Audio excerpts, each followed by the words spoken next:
my girlfriend stated. I don't love you anymore, I need a powerful guy. I said, makes sense. Then I took the position she hoped her new, powerful partner would secure at our firm. Emma's words hit me like a clinical diagnosis delivered with surgical precision, which I suppose was fitting since we both worked at Meridian Pharmaceuticals, though in very different capacities. I spent my days in the research lab developing drug formulations while she handled human resources, and after 6 years together, she'd apparently diagnosed our relationship as terminally flawed. Marcus, I need to be honest with you, she said, sitting across from me in our shared apartment, her hands folded like she was conducting an exit interview. I've fallen out of love with you, and I think I know why. I set down my coffee and waited, recognizing the tone she used when delivering bad news to employees. You're brilliant at what you do, don't get me wrong. But you lack executive presence, real ambition. You're content to stay in that lab forever, working on formulations while other people make the big decisions. She paused, watching for my reaction. I need someone with more power, more drive. Someone who thinks bigger than molecular structures and FDA protocols. The irony wasn't lost on me that she was criticizing my dedication to the very science that kept our company profitable, but I stayed quiet. I've been helping Blake prepare for the Chief Operations Officer presentation, she continued, and suddenly everything clicked into place. Blake Morrison, the charismatic regional sales manager who'd transferred to our corporate office 3 months ago, all expensive suits and confident handshakes. He has vision, Marcus. Real leadership potential. The kind of man who could actually run a company someday. I watched her face as she talked about Blake, saw the excitement she used to have when discussing my research breakthroughs, now redirected towards someone else's ambition. I've been feeding him insider information from HR, helping him understand the company structure, giving him strategic advantages for his presentation.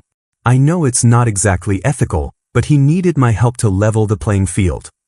The betrayal was comprehensive, emotional, professional, and moral, all wrapped into one neat package.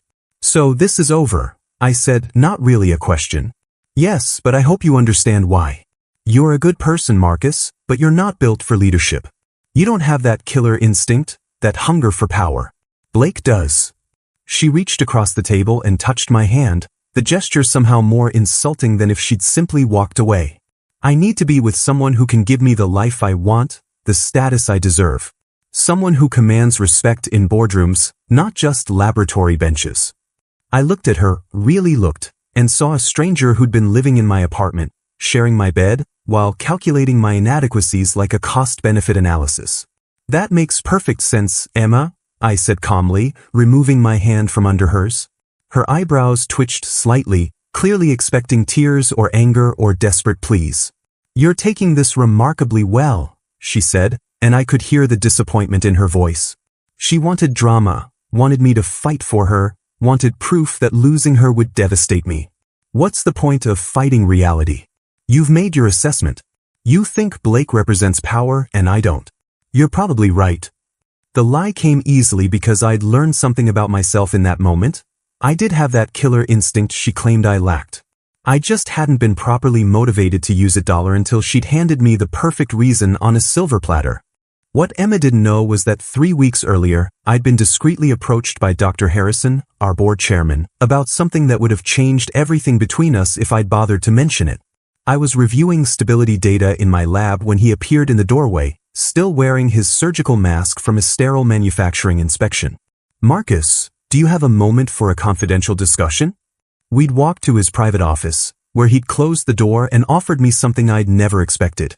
The board has been discussing the new Chief Operations Officer position, and your name keeps coming up in our conversations. I'd almost laughed, thinking it was some kind of mistake. Dr. Harrison, I'm a research scientist. I develop formulations, I don't run operations.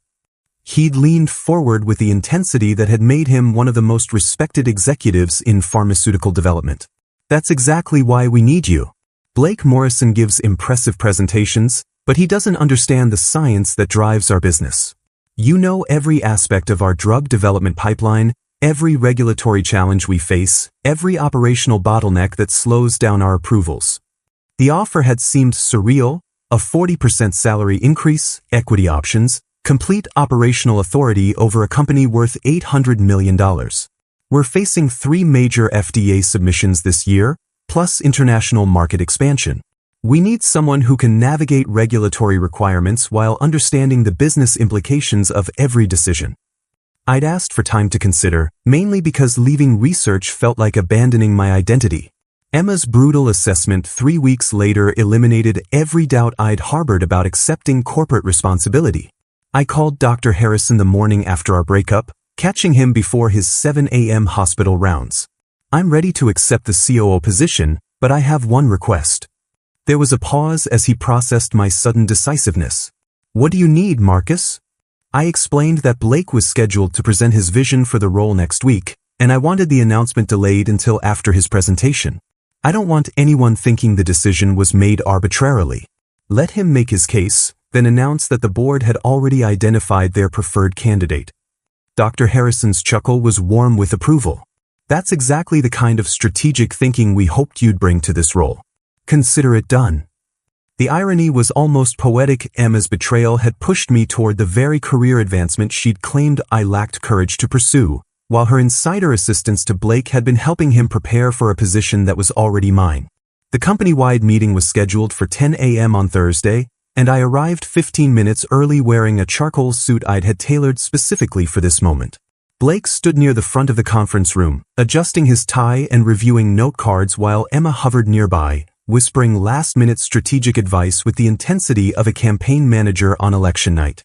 I took a seat in the back row, watching Blake command attention with his practiced confidence as employees filed in, many already congratulating him on what they assumed was his inevitable promotion. "Good morning, everyone," Dr. Harrison began, gesturing toward Blake with theatrical formality. "As you know, we're here to learn about Blake Morrison's vision for Meridian's operational future." Blake launched into his presentation with polished enthusiasm, discussing market penetration strategies and operational synergies while clicking through slides that clearly bore Emma's fingerprints in their detailed knowledge of internal personnel structures and budget allocations. "We need to leverage our existing assets more aggressively," Blake declared, using buzzwords that sounded impressive but revealed his fundamental misunderstanding of pharmaceutical development timelines. "I propose accelerating our FDA submissions by 30% through streamlined protocols and enhanced stakeholder engagement." I almost winced at his casual dismissal of regulatory requirements that had taken me years to master, but I kept my expression neutral while Emma beamed with pride at his confident delivery. The applause was enthusiastic when Blake concluded, and several colleagues approached him with congratulations and networking opportunities, treating him like the anointed successor he believed himself to be. Dr. Harrison returned to the podium as the crowd settled, his expression unreadable. "Thank you, Blake, for that comprehensive presentation. However, I have an announcement that may surprise some of you." The room grew quiet, sensing unexpected drama. After extensive deliberation, the board has selected Dr. Marcus Chen as our new Chief Operations Officer, effective immediately. I watched Emma's face drain of color as the words registered, her confident smile crumbling into shocked disbelief while Blake's expression shifted from triumph to confusion to dawning horror. Marcus has demonstrated exceptional leadership in managing our most critical drug development programs, and his scientific expertise makes him uniquely qualified to guide Meridian through our upcoming regulatory challenges. I stood and walked to the front of the room, my footsteps echoing in the stunned silence, feeling Emma's eyes tracking my movement like she was witnessing something impossible. "Thank you, Dr. Harrison, and thank you all for your confidence in my abilities," I said, my voice steady despite the surreal nature of addressing colleagues who'd known me only as the quiet research scientist. "I look forward to working with each of you as we expand Meridian's impact in pharmaceutical development." Blake stood frozen beside the podium, his note card still clutched in his hand, while Emma pressed her palm against her mouth as the full implications of what had just happened began to sink in. I spent my first week as COO methodically reviewing every operational proposal that had crossed my desk in recent months, and Blake's strategic recommendations quickly revealed themselves as fundamentally flawed in ways that would have cost Meridian millions in regulatory delays and potential lawsuits. During my first executive meeting, I spread Blake's marketing projections across the conference table like evidence in a criminal investigation. "These timelines assume we can accelerate Phase 3 trials by 6 months. I explained to the assembled department heads, pointing to specific projections that Emma had clearly helped him research. Unfortunately, that would violate FDA protocols for our cardiovascular drug trials and could result in our application being rejected entirely. Blake, who'd been invited to present his proposals in detail, shifted uncomfortably as I continued dismantling his strategy with clinical precision. Additionally, this proposed marketing campaign for our diabetes medication would constitute off-label promotion before we receive final approval, which could trigger federal investigation and substantial fines. I watched Emma take notes frantically from her position at the side table, her role as HR liaison requiring her to document my systematic destruction of the man she'd chosen over me. Blake, I'm going to assign you to our regulatory compliance training program, I announced with professional courtesy that barely masked the demotion. You'll be working with our junior staff to understand pharmaceutical development requirements before taking on strategic planning responsibilities.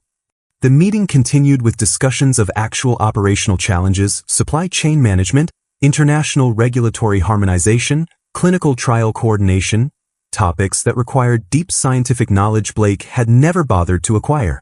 Emma found herself excluded from high-level planning discussions as I restructured reporting protocols to streamline decision-making, effectively bypassing her department's traditional influence over strategic initiatives. Dr. Chen, she approached me after the meeting, her voice carefully controlled. I wanted to congratulate you on your promotion. I hope there won't be any personal conflicts affecting our professional relationship. I looked at her with the same neutral expression I used when reviewing clinical data. Emma, I treat all employees with equal professionalism. Your performance will be evaluated based entirely on your contributions to company objectives. The dismissive politeness was more devastating than anger would have been, reducing our 6-year relationship to a minor footnote in corporate hierarchy. Within days, Blake's reputation as a strategic visionary evaporated as other employees recognized the depth of his inexperience, while Emma discovered that her insider knowledge meant nothing when the actual decision-maker had never needed her information in the first place. Blake's desperation became obvious within 2 weeks as he began spreading rumors about nepotism and claiming my promotion was based on personal connections rather than merit, apparently forgetting that his own girlfriend had been feeding him confidential information throughout his failed campaign. I heard Marcus only got the job because he's been here longer, he told anyone who would listen during lunch breaks, his voice carrying the bitter edge of someone watching their career crumble in real time. Emma, equally panicked about her own position, started documenting what she claimed were my retaliatory management decisions, building a case for hostile work environment while conveniently ignoring her own ethical violations. Their collaborative desperation reached its peak when Blake made the catastrophic decision to tamper with clinical trial data from a cardiovascular study I'd supervised 2 years earlier, apparently hoping to expose flaws in my previous work that would justify questioning my competence.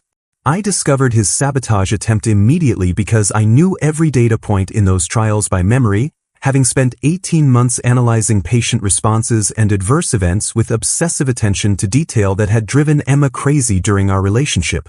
These statistical correlations don't match the original dataset, I noted while reviewing quarterly reports, recognizing altered confidence intervals that Blake had modified to suggest methodological problems.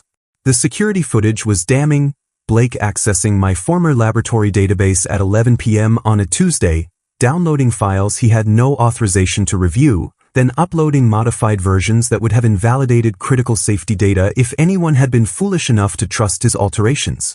You realize this constitutes federal crime, not just corporate misconduct, I explained to Dr. Harrison when presenting my evidence, spreading printouts across his desk like a forensic investigator. Falsifying clinical trial data violates FDA regulations and could result in criminal prosecution. Emma's role in providing Blake with system access codes became apparent during the investigation, her desperation to help him succeed having pushed her into territory that threatened not just her career but her freedom. Their plan to undermine my credibility had spectacularly backfired, transforming them from corporate rivals into potential federal defendants while other employees rallied behind the leadership they finally recognized they'd needed all along.